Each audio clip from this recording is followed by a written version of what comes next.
It's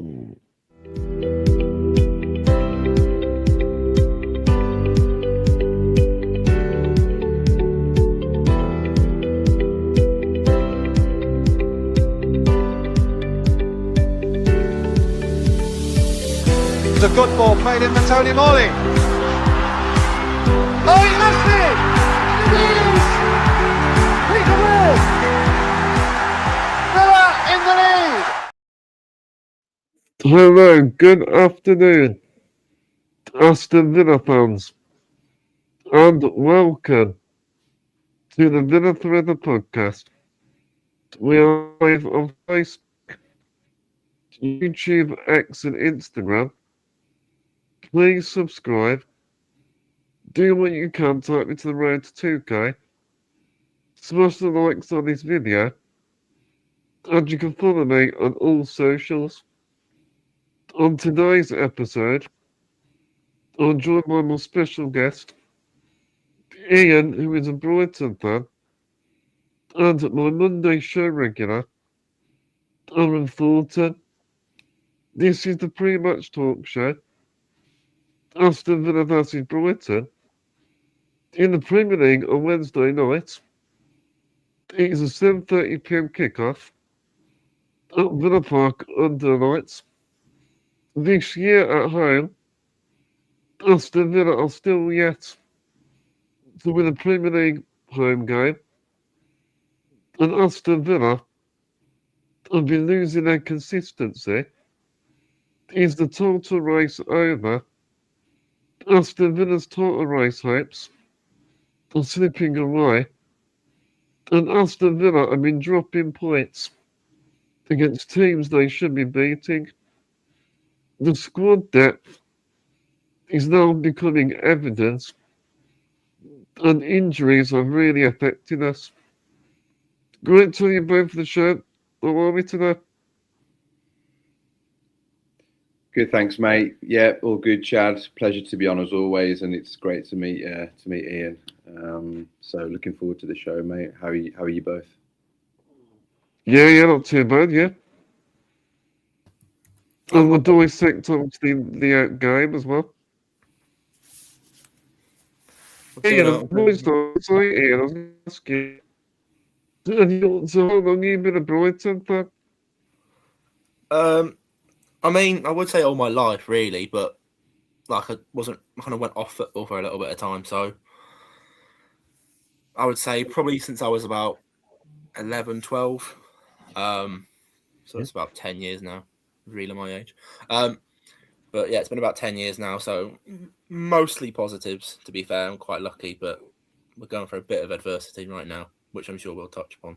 So always got a lot of respect for Brighton. Also, I really like what the club's been doing over the last few years.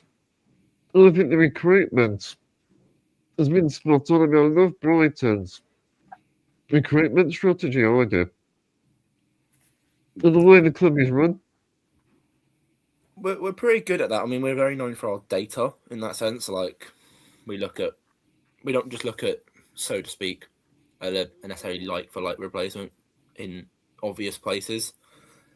I know there's a bit of a meme that they go, "Oh, you'll sell to Chelsea for 100 million, and then you'll find some like Venezuelan striker or something." But I think we're just very data driven, so we're almost one step or two steps ahead all the time. We don't wait until we don't wait until someone leaves to then look for a replacement. We look for the replacement while they're still there, and then either bring them in beforehand, do a couple of loan spells, get them good, or we know that if they stay there, keep a track, build a relationship up, we can then make them better. The easy thing to do is, I think, to replace them with talent, and you sell them on for a big profit. Yeah. I think Caicedo's probably the biggest name that, as in terms of profit and stuff. I think we got him for I think it was about 3.5 mil. Don't quote me, but I think it was about 3.5 million. Mm-hmm. And he played about 18 months of football for us, and then we sold him for 115 million. So that's some business That is some business. Oh, it's amazing. But you sometimes do get unlucky on some of the things. I mean, we praised a couple of times on recruitment, but there are, we do mess up every now and again, and that's the way of football, isn't it? It's we in do Brighton as well. we do not. So It's a remarkable story to think that where you come from, don't get the championship, and even before that, you sort of rose up the divisions, really. I know you're an established Premier League team. yeah, I mean, we are. As I say, I've been fan for like 10 years, so it's been mostly positive, but it's really an evident, like, we're very lucky with our owner. He's a fan, so to speak. And that makes a massive difference when it comes to the board wanting to do well, if that makes sense. It's not just a business to him, it's his football club. And I'm sure you guys would be similar if you were in a position, so to speak, where you could buy out Aston Villa. There'd be things you'd change, not because you necessarily disagree, but from a fan perspective, you've seen a slightly different point of view, whereas from a businessman point of view, they just go, well, I want more money. And I think that really the fans saved our club at one point. We were very close to our old owner, shall we say, put us basically almost to the point of liquidation, and we said, we're not standing for this. Fans are very important in football. They are, 100%, and I'm sure we'll touch upon it, but our fans at the minute, I think, are maybe losing a little bit of touch of what we are and who we are. But like the fans saved our club, and we're very lucky that the Bloom family have had sort of not ties in the sense of financial, but have been heavily linked to the club for years and years and years. And Tony was the one to sort of buy us out and get us to where we are now. But it's not been an overnight success. It's sometimes taken a step back to jump, if that makes sense. So yeah, I'm very, very happy to be a Brighton fan. So talk about your South Coast rivals. So Aaron, we'll talk about the Bournemouth game. Yeah. So after that Bournemouth draw, how are you feeling after that result? As it's over in New York, it's Monday morning here. So from Monday morning, I'm feeling a lot more positive than I was, yesterday and the day before. I thought it was a game of two halves yet again from Villa. I thought the first half was a very good away performance from us, getting the goal and looking fairly assured in what we were doing. And then I don't know, the second half just was not good enough, unfortunately, Chad. And we allowed. Don't get me wrong, Bournemouth played very well, and I actually thought, to be honest with you, if it wasn't for the heroics of Emi Martinez, then I thought Bournemouth. If I was a Bournemouth fan, I'd be pretty gutted that we didn't win the game, if I'm being honest. So to come away with a point in the end, I've got to look at it and think, Bournemouth away is not an easy tie. So we just need to follow that up now with hopefully a couple of wins. And then that point will look a lot better, I think. So, yeah, disappointing, mate. But, we've got to be realistic where we are. And you touched on, with our sort of squad depth, that engine room, the three midfielders that we're missing, it does make a difference, whether you want to make excuses or not. And I think we've just got to try and tie ourselves over until a couple of the big hitters come back and just be amongst those places. So, yeah, I'm all right, mate. So how are you feeling after that draw? What are your thoughts? Well, it wasn't the Martinez. We would have lost that game. It's a good job for us that Martinez turned up. And what I think is really, we didn't do enough to win the game. No. And we had a few opportunities, but second half, Bournemouth were all over us. We were sort of hanging in there. And Alex Krupe and Roy, we didn't close them down. It gave just too much space, I thought. And they caused nothing but problems, I thought. Yeah, they were problems in the first half as well, but we seemed to contain them somewhat. Well, we couldn't really get going in the first half. We couldn't get going to about 15 minutes. And Morgan Rogers, I mean, that goal was a clinical finish. It's a shame that the likes of Watkins don't show that composure in front of goal. Yeah, I agree with you, Chad. I thought Sancho in particular and Rogers were good. Sancho was probably my standout player other than Martinez. I thought he had a really good first half, and I thought he was looking to make things happen. I thought defensively Sancho was good, so I was very impressed with him, which is good to see. I thought, you said Watkins, and I thought Watkins, I thought Luca Dean, I thought Konza at times. I thought he just lacked a bit of focus to what they, the standards that we expect that they've set for themselves just wasn't there. And Watkins really off the line, didn't he? Because doesn't Konza? He cleared it off the line, didn't he, at one point? Yeah. And I mean, it was offside in the end, wasn't it? Which is, one of those annoying, contentious things that we speak about because it was offside and he still had to make that goal line save. But Watkins for me, mate, like, we've always spoke highly of him and I really like him. And, he's our top scorer for the club. So I can't bash him too much. But like, we've essentially played this season without a striker, is what it feels like, because he's not. Yeah. Don't get me wrong. There's been a few moments where he's come good, but for him, like, I don't know what's been going on, but he just doesn't look himself. Doesn't look as sharp. And like you just said, then, like, there's a couple of chances where you think the old Ollie Watkins would have taken that first time, or he just did us a bit too much on the ball, and just very frustrating sort of hold up play all around from him. But just I don't know. Look, it's a long old season, and players are allowed to make mistakes. Luca Dean. With it with Watkins, he didn't look like scoring at all. But every time you go, like, I just think he hasn't been clinical. I know what you think, Aaron, but I think this could be Watkins last season at Aston Villa, I think. Yeah, I mean, I thought it was last season, to be honest, and then obviously nothing happened in the summer. I don't want him to go. Like, I have to make that clear. Like, I really do like him, and I do think, like many of the players in the squad, we're talking about Brighton's sort of their model and how they are with their finances and their money and how they wheel and deal. Very good.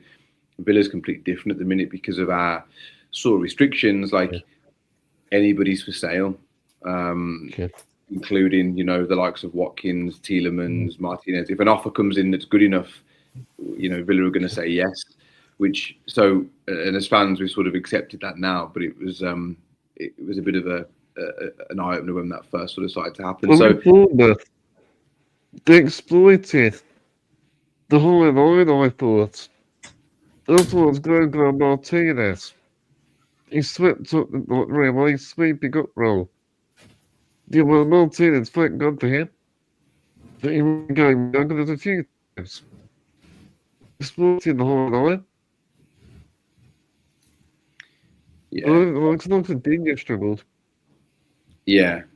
And our high line, it's been hit and miss, hasn't it? But I thought in recent times it's been all right. But Bournemouth, and fair play, they set up well, and they definitely went to attack that high line, and they were doing it very well. That's such good pace.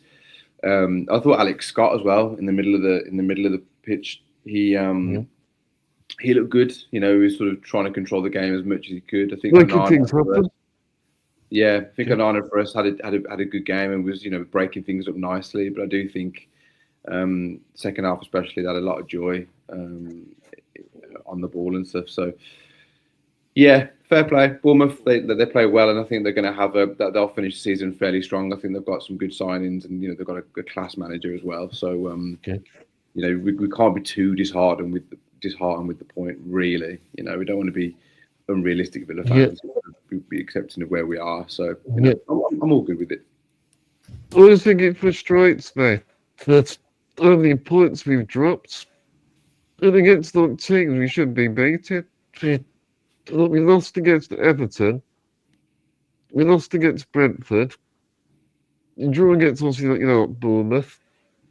just think, obviously Crystal Palace, if we won all those games, just think where we would be right now. We'd probably dropped 8 or 9 points, maybe. Like, we could have got about 8 points, but Yeah, it's a good point, Chad. But I think we're never going to win. We're not going to win all our games. We're going to lose some. Yeah. We're going to draw some. We are, in many ways, punching above our weight in terms of where we are and who we compete against. In terms of and I don't want to use the finances as an excuse either, because we've got a good manager and we have got a very good squad. But when Man City can drop money on Semenyo and Gray and Man United, exactly, a big difference. Man United's players, they've got a manager that's competent now, who knows how to use their attacking players in Cunha and Mbeumo. We are really competing against it. So yeah, it's frustrating, Chad. Trust me, I'm with you on that. But also, we're quite good at putting runs together under Emery, so I wouldn't be shocked if we put another, not playing as good as the run that we were on around Christmas time, but another few games together. The big thing for me is to consolidate Champions League. I don't think we have to finish top 4. Because you think the teams below us, looks Man United in good form. We need to be careful that we don't drop out that top 4. We've got to remain in that top 4 position. Yeah, and I think Man City did us a bit of a favour yesterday, because with Man United and Chelsea, they're steamrolling at the minute and they're looking good. And Liverpool, if it is to be top 5, let's say, and we want to focus on top 4 just in case, but if it is to be top 5, then Man City did us a bit of a favour yesterday. So we've just got to keep chugging along and just trying to pick up points where we can. And I know it sounds a bit defeatist, but you've got to be realistic, mate. And we're a good side. We had a bit of a blip. It's been a busy time.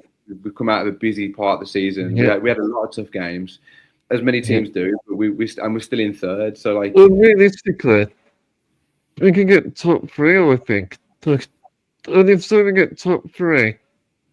And still, let's remember, in the FA Cup and the Europa League still. Yeah. So we can win a trophy. There's plenty to play for. There's going to be a lot more twists and turns. There's 13 games in the Prem left as well. So your Man United and Chelsea's, they will drop points somewhere. They're not going to win every single game now from here end of the season. They could do, and I could be showing up right now, but I highly doubt it. So they're having their run. We had our good run. They're having their good runs at the minute, and that's just how it works, mate. So Ian, so we can talk about Wednesday night. So what do you expect from Brighton? What can we expect for that game on Wednesday? I'd love to say you can expect a bit of a reaction from us. Whether we do or not, I don't know. I mean, as I sort of spoke to just before, and I think Aaron, you joined at the sort of last end of it. I think our fans being very pessimistic right now and kind of in this slump. They're just going to say, "Oh, Fabian out," and this, that, and the other. And in a weird way, I'm kind of happy that we're at Villa Park. Although we're dreadful there, so expect a nice result for you guys. It kind of gives Fabian that a little bit of time away from the home fans who are being really hostile and booing him and saying you're going to get sacked and all that. I think that can be really detrimental. And I think, I know it sounds silly, but we're bringing up his age again. But he's 32. He's managed less than 100 games in the Premier League, and 17 of them now, because of the Palace game, I think, are losses. The rest of them, he's got points from. Per se, people are kind of focusing on the negatives. I think the only team in the Big Six that he's not beaten is Arsenal. And that's it. So it's not that he doesn't know what he's doing, because if he doesn't know what he's doing, he wouldn't be able to beat Pep. You wouldn't be able to do this. You wouldn't be. So I'm hoping for a reaction. Villa Park doesn't tend to be a great place for us. So cast my mind back to a few years ago. I think it was 6-1 or something, wasn't it? Oh yeah. I was there. I went to that game. I was there. I was at work, and all I got was notifications. 1-0 Villa, 2-0 Villa, 3-0. Oh my god. So. I mean, I'm hoping for a slightly more positive reaction. I think post-match yesterday, a couple of the players went actually up to the North Stand Yep. and were apologising. Spent time with the players and said, the fans, and were like, "Look, we are so sorry. We are not good enough right now." And Dunk said it in the post match, saying the players aren't doing enough, and that's not on the gaffer. To be honest, that's politely, it's a player's ego that's talking. I think it's a common misperception in football is if the players aren't performing, and people say it's the gaffer or whatever. But Well, last season, you did really well last season. And the fans need to be a bit more patient. I think this year we've been a little bit more inconsistent. And I know every team has their troubles with the officiating and VAR and stuff like that, but take Palace out, where we were genuinely very, very underwhelming. You know, I sort of touched on the Albion Obsessed podcast. We had Everton, where we had a goal disallowed for it being offside, but then Everton had their equaliser very similarly allowed, even though very much 6 of one and half a dozen of the other. We had the Bournemouth game. You probably saw it because it went viral. The penalty decision that was given, which was an absolute travesty. There's another decision that goes shocking. That was, I remember that. Yeah. And then there's the Fulham one where we go 2-1 up, but we get disallowed by about that much of a sleeve. You know, it's really lucky, really. So when you take them, if you add those points into it, and I know it's if, buts, and maybes, but you take them into it, and you get those points, all of a sudden it's a lot different, and the morale's a lot different, and the belief in the squad's better. And so I think, as I sort of said to you earlier, I think fans are being a bit reactionary. So I'm hoping that maybe losing yesterday might actually be a sort of kick up the bottom that that we need, and maybe we can get something from the. And Ian, I was going to say actually that also Ollie Watkins has got a good record against Brighton. Very good. He's to throw that one in there. You have to throw that one in there. Yeah. No, don't. Honestly, kicking him while he's down, Chad. I think Ollie Watkins is probably if you could call it a curse, is a curse for us. Yes. He just always seems to find the net against us, no matter how bad a form he's in. He always seems to play against us, and I don't know if that's some weird coincidence or he just understands our tactics better than whatever. But yeah, so don't worry if you're worried about his form, he'll probably pick it up against us, I'd imagine. But yeah, we need to show more consistency. The last few guys, I don't think it's been there. I'm sure like Emery will be demanding. And we need to get Villa Park back to a fortress again. We need to make sure we get back to that good home form. Yeah, I mean, we go back to that sort of, I think it was 4-2 or 4-3 that you beat us at the weekend, in the winter sort of colossal amount of games.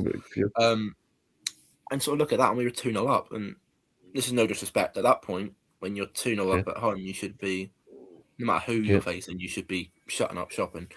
Well, the Amex used to be a fortress. Yeah, and the thing is, what used to be. I think, aside from, from when we played you last season to when we played you this season at the Amex, we were unbeaten at home. And then sort of that happened, and I think we've had a few draws here and then. I think Palace obviously beat us, and I think part of the issue is this lack of support. I touched upon it. I was like, he's 32, and to my knowledge, I could be wrong, he's one of the only managers probably in the Premier League. The youngest manager in the Premier League. Yeah, he's the youngest manager in the Premier League. And I know it seems silly, but I think he's probably one of the only ones that publicly got like social media. And I think the mental state that he must be going through is really quite sad, because he will see on comments. Is it that bad then? I mean, you speak about it well, But like, so is the atmosphere and the fans, have they turned on him that much? Because am I right in thinking it's 1 win in 12? Is that correct? That stat? It's something along that line. Yeah, we've really been. I did not realise that. I was like, wow. I think the fans really, really, for some reason, have turned on him. And I spoke to you. So I think I'm in the minority that I'm Fabian in. So many people are so hostile towards him. I think 70%, maybe a little less, were Fabian out before the Palace game. And I think it went to probably about 80, 90 now. And as I said, I feel really bad for him in that sense because, there's only so much he can do. And tactically, yesterday, we weren't there. And he'll take accountability for that. And he has taken accountability. Well, so scored against you. Yeah. That's so really scores against us, yeah. Similar to Watkins, really. Sarr's always a danger against us. But these this sort of tough period that we're going through is obviously really hard to take because I think, and this is where I think maybe a lot of Brighton fans are a bit out of touch, is we kind of got used to, in quotations, winning most of our matches. And I think people are very, very much sort of only got the short term sort of memory and not realizing that, we had, what was it? We had Houghton for 2 seasons where we were battling relegation. Then we had Potter, who sort of changed our style of play. And then he got us to, I think, 9th. But in that period, in that period of being 9th, we were terrible at one point. I think we were 13, 14 games without a win, similar to how we are now. And then he turned it around and got us 9th. And then the season after that, I think he sort of started the season really well. And then went to Chelsea. And then De Zerbi took over and we did really well then. But another point is like people are comparing, a lot of fans are comparing him to De Zerbi. And they're two very, very different managers. Very different. A very big difference. And I think that's what's more annoying is people going, we want De Zerbi back, we want De Zerbi back, we want De Zerbi back. And it's like, say all you want, he's not going to come back. He's a very different manager. And from minute one when De Zerbi came in, we backed him. But from here, we haven't the same way. Like the club have, in financial terms. But the fans have never really taken to him. And it's a little bit more irritating in that sense because it's, I think I said it on the podcast, the Albion Obsessed podcast, the other day. If you rocked up to your workplace and everyone was turning against you, you wouldn't want to do a good job. You'd feel a little bit isolated and insecure, and that's then tough to get out of your head. So I'm hoping that maybe we can get something. I'm not expecting anything more than a draw. Well, I'm going to get Donny Welbeck. I'm not so fan of Donny Welbeck, I am. Yeah. I don't think I'm on you. He's still going. That's another thing is he's in quotation. Fabian's kind of in quotations revolutionised Welbeck. He really got him to find his shooting boots, if you want to call it that. Well, he's in a bit of a goal drought at the moment, but he's done that, and that's another thing is he has gets the best out of him. Some players, and Yasin Ayari, who has got a bit of an injury at the minute, he was not even doing well at Blackburn in the Championship, and Fabian comes in and he's starting for us quite a lot, and that goes to show that there's a really good coach in there because he's found a bit of a waste of space in the Championship to doing really well in the Prem, and that's good. So, I don't expect more than a draw. I'm not going to lie.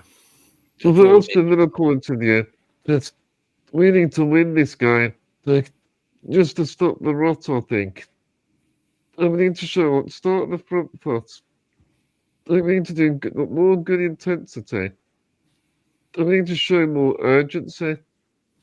What we seem to do is, over the part of the last few games, we don't turn up to the second half, but at that point then, he tries the game. To like sort of Abraham.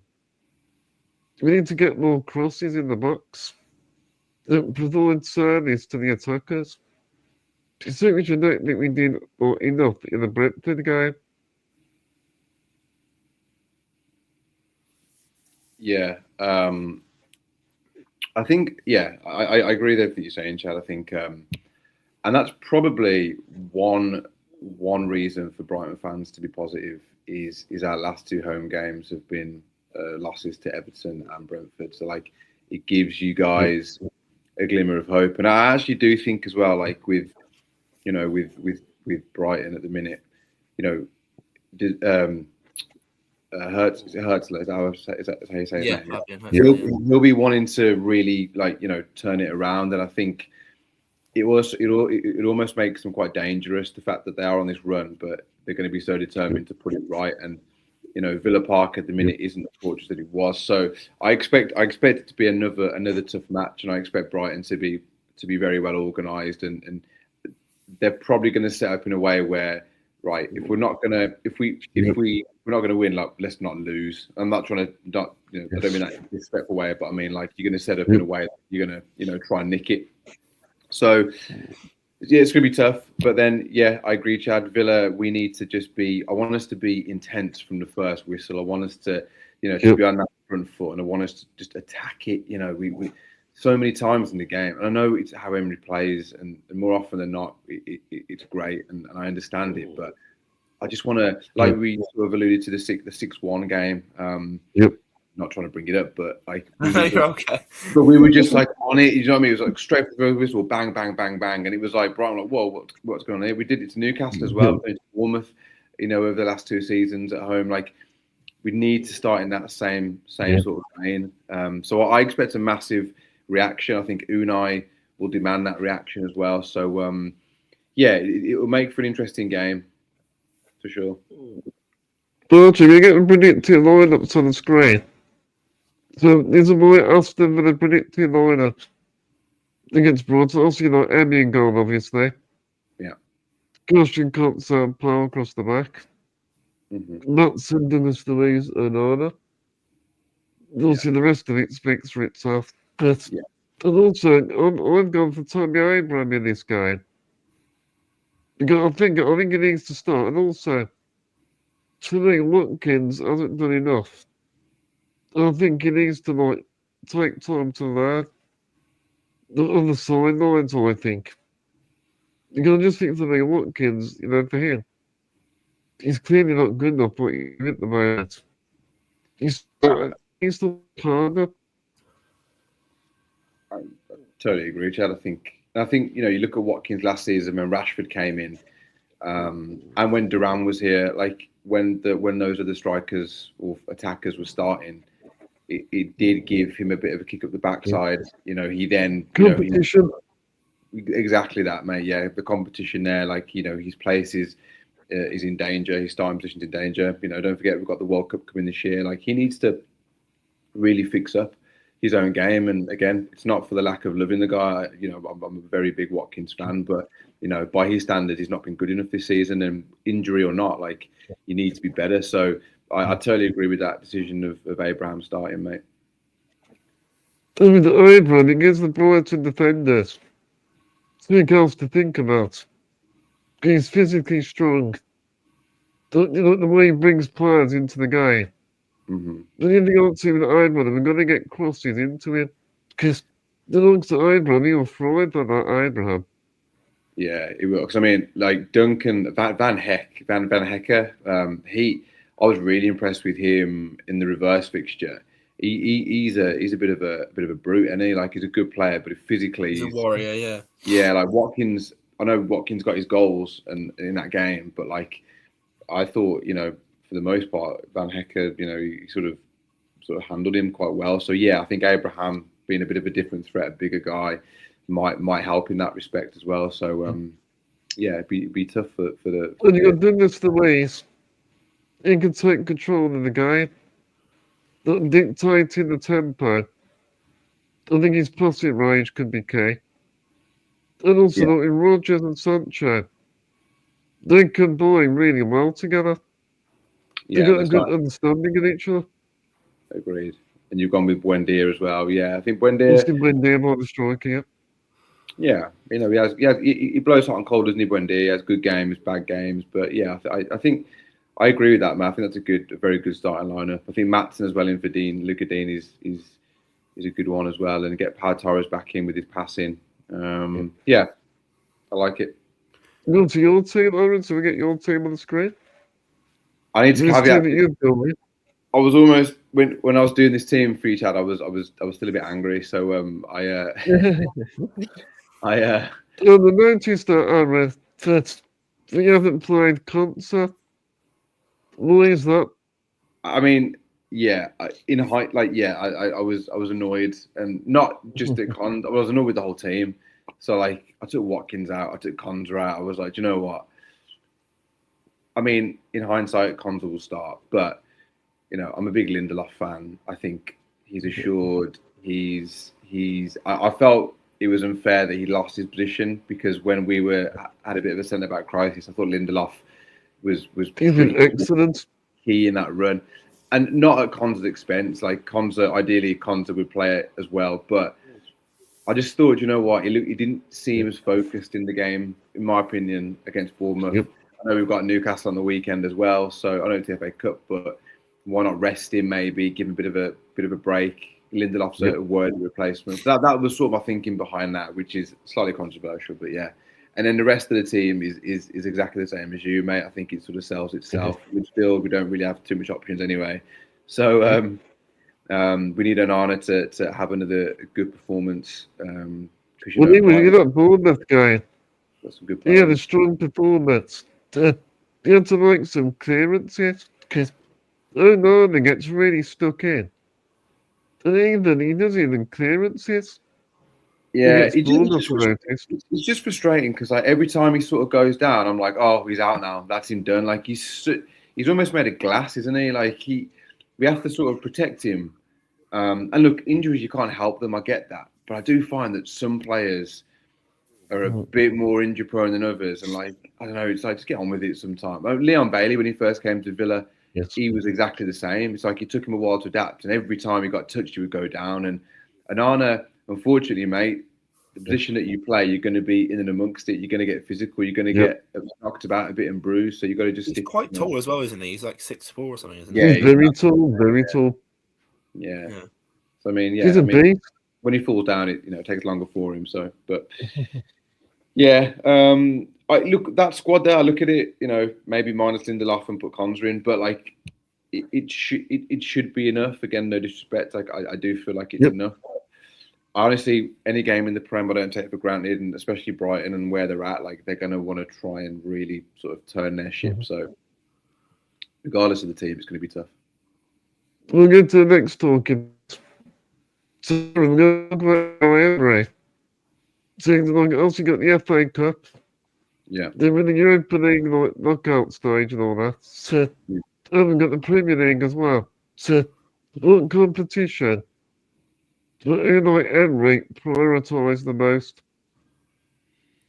I mean, he's always said it, hasn't he? And I think I agree. It'll be the Premier League. And I think first and foremost, it's always consolidate and get your position in the Premier League sorted out. And we know for him and Villa and the club, the target is Champions League football. So top 4/top 5 is the aim. And I think because look, the Europa League, I know everyone on the outside is touting us as favourites and we should win this. Like it's not a given, so we can't put all our eggs in that basket and then if it doesn't happen and then we dip now league form, then we're nowhere. So I think league form needs to be the priority.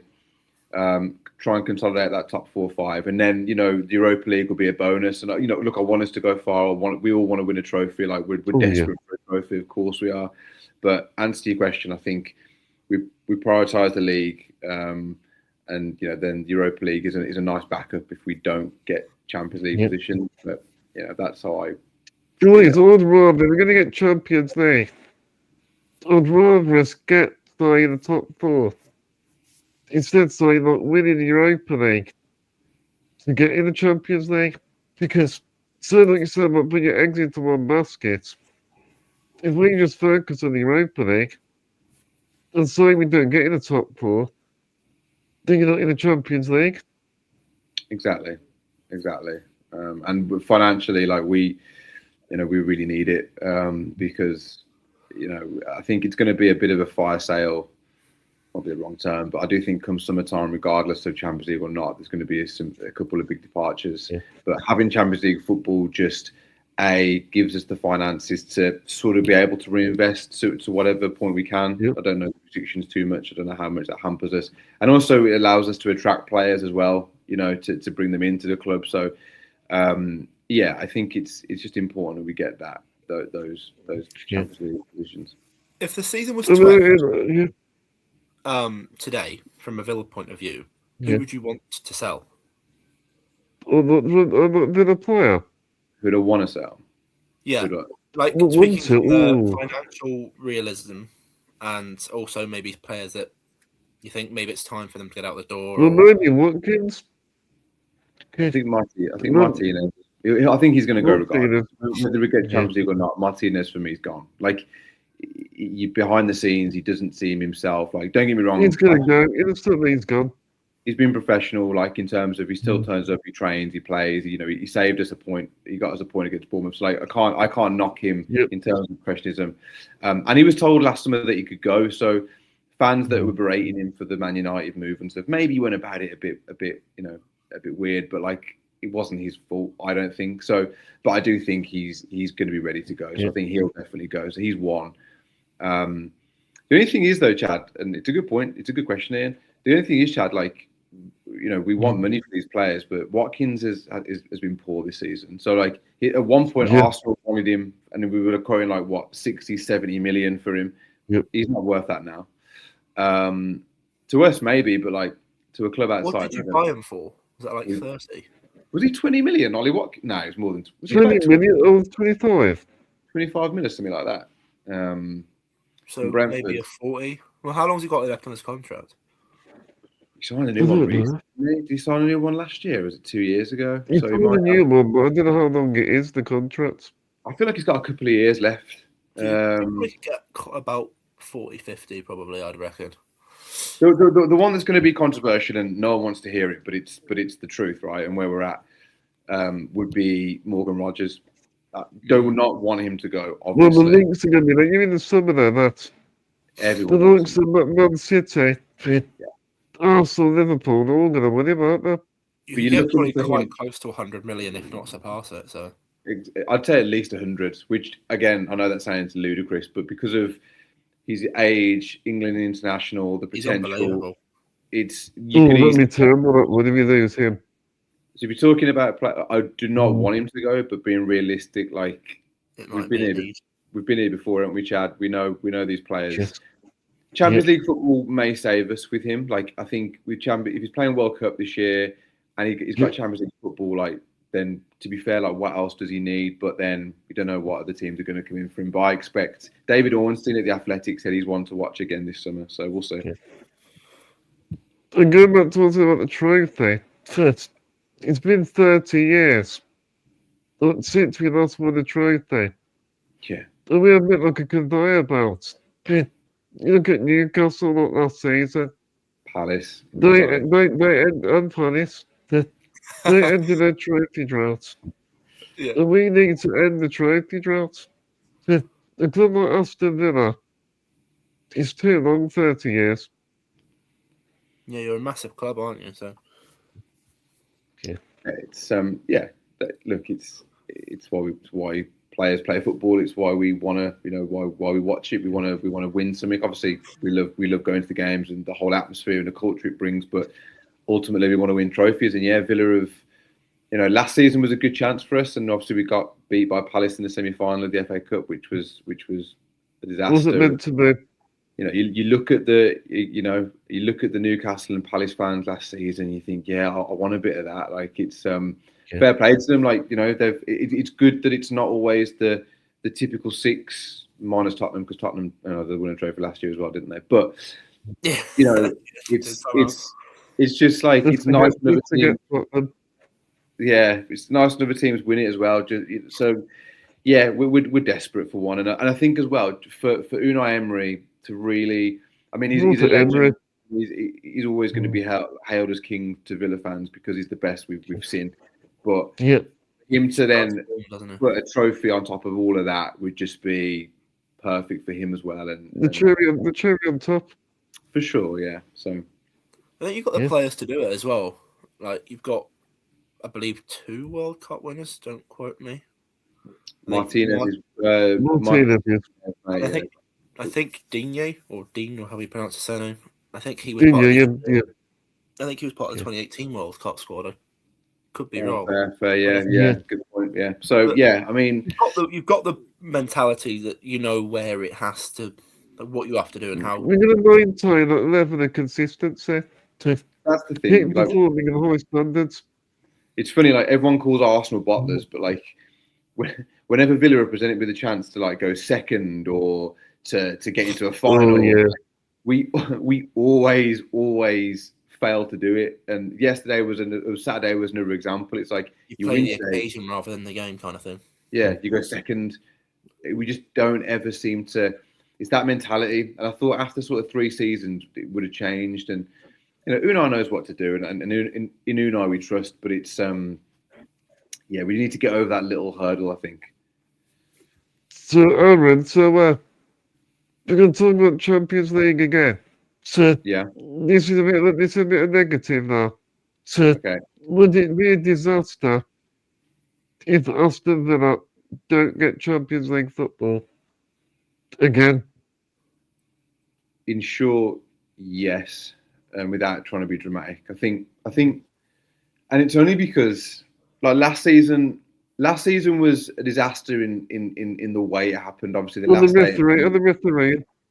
Yeah, but we had Europa League, and like, you know, we were actually once we sort of settled down and the dust settled, like we were sort of happy with that in the end. But this season, because of the finances, is the main thing. Finances. Obviously, we want to, and also we want to be in the Champions League. We had a taste of it. We loved it. We got far, and it's good fun. Yeah. But financially, mate, it's really. I think it's imperative we get it. I do think it's key. Especially now that we've been in the top 3, 4 for the majority of the season. It's like, well, yeah, if we now drop out because after it's in our hands, then it is a disaster because it's like, you know, it's ours to lose, isn't it? So, yeah, mate. You know, I mean, financially, you think of the implications and some big consequences.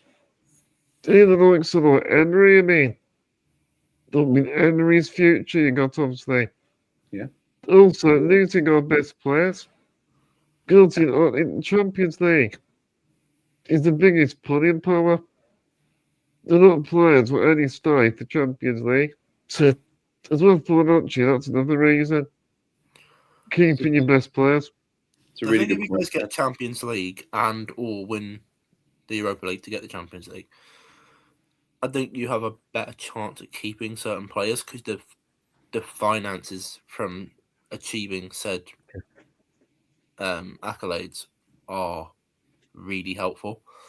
And it's not so much that you have to then rely on player sales in that way. So, I mean, we got Europe once, and whilst we didn't manage to keep Caicedo or McAllister, we did end up managing to get, I think, nearly 150 million. Plus you get a big reward for it, not true reward. Yeah, I think you can also, if you do then sell, you've got he's a Champions League player. So if you want a Champions League player, you're going to have to pay through the pocket. Especially if you do, and he goes to a Man City or an Arsenal or even abroad, like a Bayern or something like that, if that's an option for him. You've got that slight golden ticket in the sense of, you're a Champions League club and we're a Champions League club, so if you want him, you have to pay the privilege of it. So it should help with the actual sale. And Emery as well, because last season we come so close. He will make sure it won't happen again. I think the last time, missing out the final day, it did really hurt. but I think we are good enough to get top 3. I think our team's good enough to get top 3. I don't think we'll win the league. I think the league is between Arsenal and City, but just to be amongst them, top 3 would be an incredible achievement. Yeah, no, I agree, Chad, and I think it's a good point that Ian said, raised about just keeping players, and I think that's the thing, having Champions League 2 seasons ago last season, was great, but what that does is then, it gives players the hunger to want to be in there every season, which is completely fair enough. Yeah. So if we're not in it, then they will look elsewhere, and teams come sniffing, and it's harder to keep them. So yeah, it's important. It's really important. So hopefully we can just win out. There's a comment there saying next 3 games we must win. I agree. We need to win our games. Like these next 3 are massive. We've got to just no excuses. It's a bit like end of last season when we went on that run. Like there was like 6 games and we had to win, and we got all the way until the Man United game, and then we lost. We lost that game, but it's important that we win these games. Yeah. So Ian, we're going to a few Brighton talking points. How would you sum up that defeat against Crystal Palace? The defeat to Palace was probably fair, to be honest. I don't think either side played necessarily well, but Palace did the better job of exploiting our weaknesses. And I think just tactically we were a little bit out of it. Because didn't Gerson get the assist? The lone player from Villa, you got the assist. Yeah, he did. I think it was maybe Duncan Baskakli, I'm not sure, but had a bit of a failed clearance away from sort of heading it towards danger or whatever it was, and Palace read it. Gesson, however you pronounce it, I'm not sure. But he sort of just won the ball really well and took a bit of a drive up the pitch, passed it to Sarr, and Sarr slotted it just over sort of the shoulder here, really, of Bart for Bruggen. And I guess you could say it was coming because sort of last part of the first half, Sarr was finding space like he was playing football on his own kind of thing. Is it a miniature rivalry, is it? Can you always say about Brighton Crystal Palace? Even though it's not like a rivalry. It sounds like a mini rivalry. I don't know what the reason why that is. It stems way back. It stems sort of way back. But yeah, it's pure hatred for each other. We really don't like each other. It's not geographical. Yeah. It's not a geographical one where it's like you and Birmingham kind of thing. Yeah. But it's just we don't really hate each other, and it's almost a cup final every time. You want to win that game, don't you, for bragging rights? And we didn't do enough, in my opinion, to warrant it. Well, there's a few glimmers of hope, but I don't think we really sustained any pressure on them. So I think that could be maybe where you tactically look at it, that they maybe did put more pressure on us for a longer period of time, or we didn't. But yeah, I don't think we deserved any more. I mean, you could say we could have got a point from it, but we didn't. That sounds bad, but we now got to face a very good side in you guys. I know you are sort of talking about a bit of a slump on home form and stuff, but we've you guys have got players that are unbelievable, all over the pitch. You've got fantastic defenders, fantastic midfield, and we've got to figure out a way to somehow overcome it. I think we stop the rot. Yeah, I mean, obviously, from my point of view, I'd hope that we'd win. But it's also being very realistic and thinking, we struggled yesterday in the midfield battle, and your midfield is probably better than Palace's. So, we've got to figure out a way to win that, or if not win it, overcome the midfield. And players like Onana and Douglas Luiz are absolutely phenomenal players, and I could only wish we had a player like that. So we've got Belieber, who had a bit of a bad game yesterday, Yep. but Pryor was starting to look a little bit more like his old self. Has his head been turned a bit, do you think? Because there's a lot of talk around him, isn't there? I don't know if his head's been turned or not. He still seems very, very sort of happy and astute and with us, and he doesn't seem to be personality-wise, like you're touching upon, like Emery being a bit more sort of like reserved and not him quite himself, if that makes sense. Yeah. Belieber seems still quite himself. Yep. I know during AFCON, the Cameroonian manager did say he was going through a bit of a personal reason, like a few personal reasons that may have been implicating it. But you know, I think it was. I don't know what game it was when I was there. I think it was a Bournemouth game. I think. There was moments you go, this is Belieber. So I think yesterday, I don't know if it was just he wasn't up to it or he just didn't quite get the control he needed because of Wharton was everywhere, or it wasn't really clicking.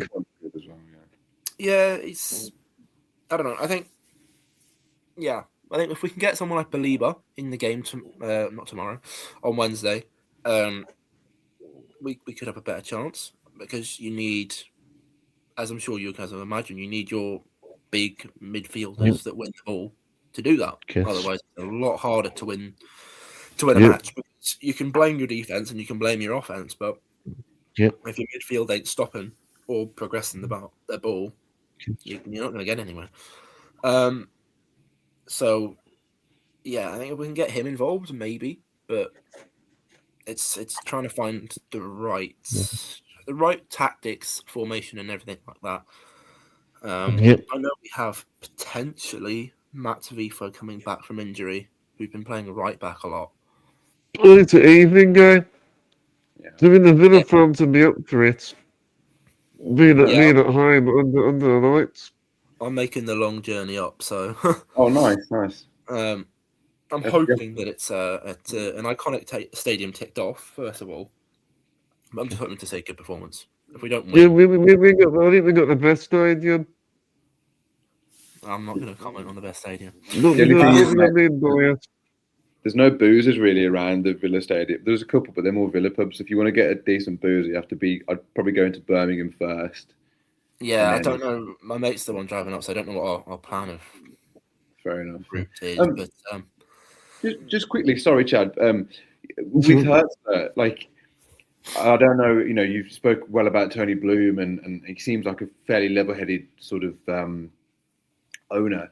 If you were to get beat, you know, fairly convincingly at Villa, do you think there's a chance that he goes before the summer, or is it likely that, look, we'll sort of reassess him, give him the rest of this season, obviously, let him see it out? Because I mean, you're only like 2 wins away from top 7, top 8, so it's not horrendous, by the way. But is there any talk of him going if results don't improve, or do you think he'll see that? I think if it was the fans, they'd have gone. He'd be gone this morning, right? But I think from a Brighton business point of view and Tony Bloom, I'd say probably you keep him. I mean, depending obviously in the manner of which we lose him, whether it's a heavy defeat and stuff like that. But I think you've got to be very real. If you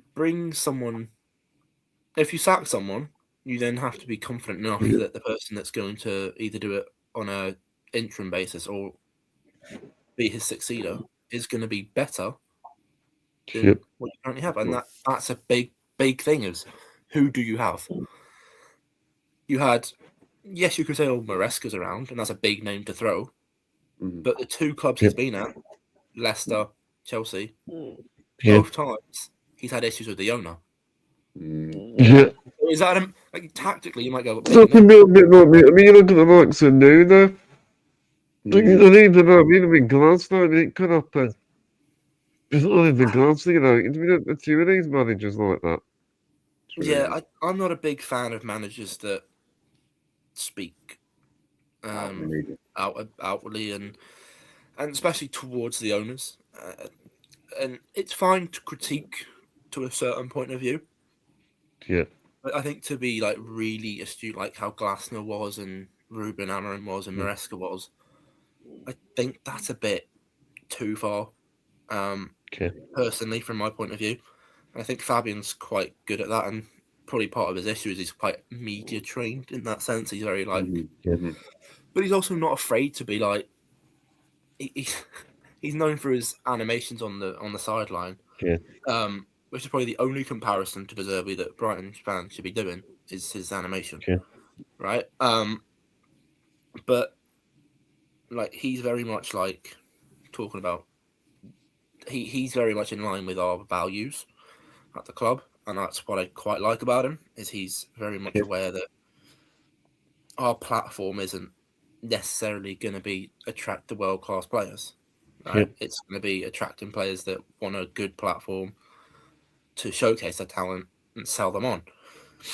And whether that's for a year, 2 years, 3 years, 4 years, however long they might be at the club.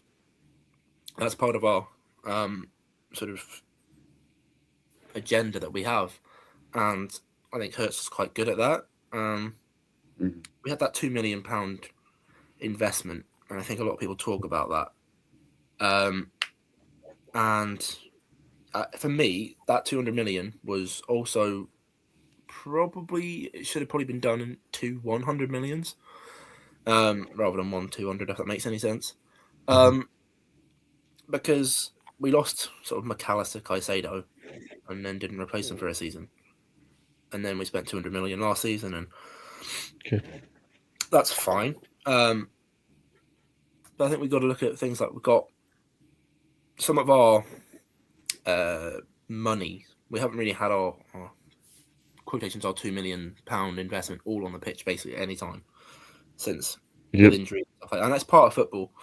But with your season and a half in and you spent 200 million, you'd want to see them all together at one point, right?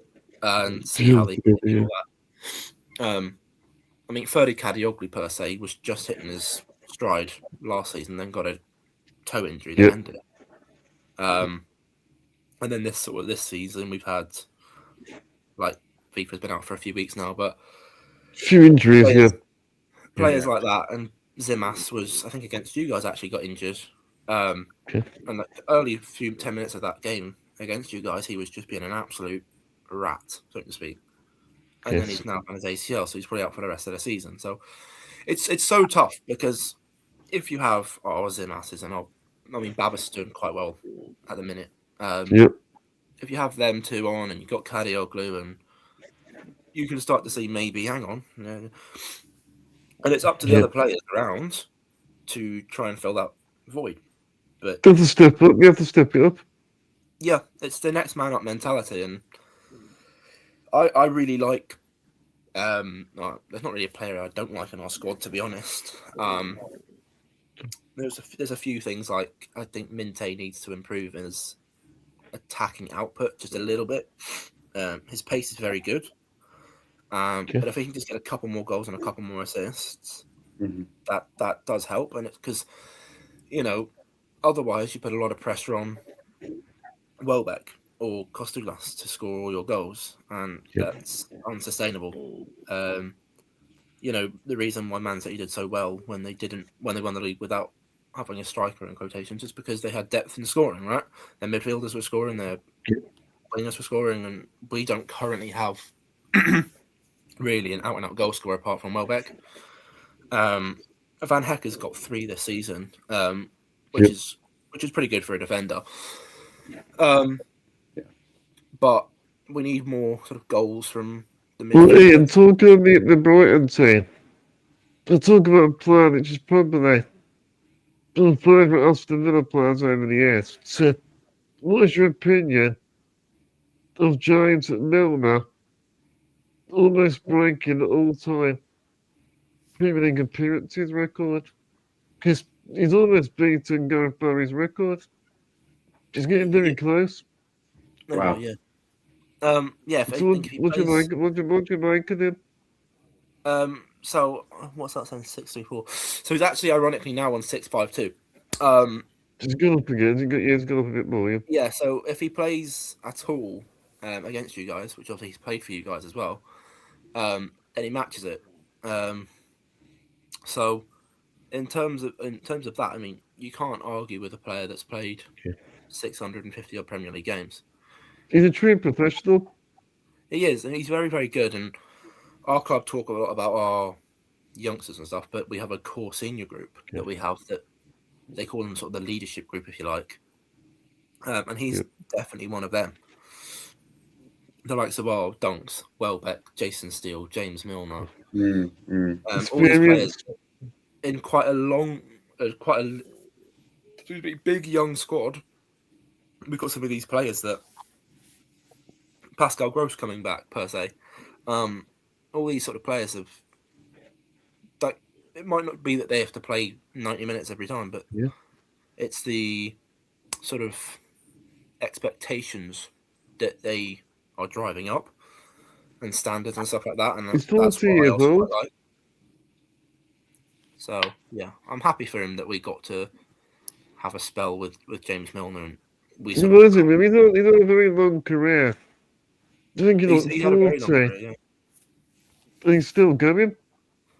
Yeah, he's been fantastic, and he's had a few injury issues with us, but he's higher end of his 40s now. Well, he's in 40s. He's in his 40s now, but he's been a top professional. He doesn't complain about not getting minutes if he doesn't get them, and he challenges the players day in, day out from what you've heard of players. I'm a club as well. Just got a very football in Brighton, and he reads the game really well.